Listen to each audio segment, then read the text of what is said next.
Chez toutes les femmes, lors d'un cycle menstruel normal, les ovaires produisent de l'œstrogène. Cette hormone déclenche l'épaississement de la paroi interne de l'utérus, appelée endomètre, pour accueillir un ovule fécondé. Si aucun ovule n'est fécondé, la paroi de l'utérus s'effrite et s'évacue sous forme de sang par le vagin. Ce sont les menstruations.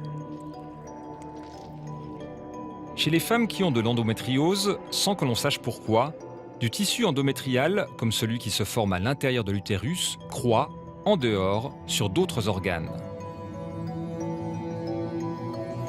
Les tissus mal placés réagissent aux hormones comme s'ils étaient encore dans l'utérus. Ils s'épaississent, s'effritent et saignent pendant le cycle menstruel. Mais le flux ne peut s'écouler nulle part. Bloqué à l'intérieur du corps, il irrite fortement toute la zone pelvienne et crée parfois de fortes douleurs.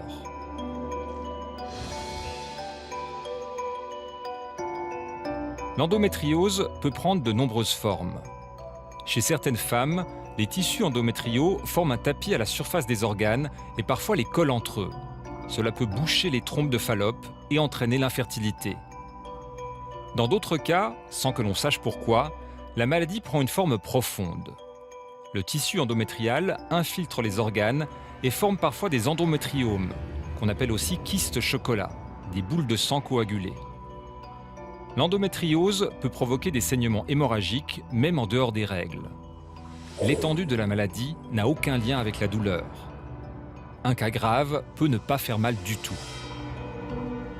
Les endroits les plus fréquemment atteints sont les ovaires, l'extérieur de l'utérus, le bassin, le péritoine, la vessie, le rectum et l'intestin.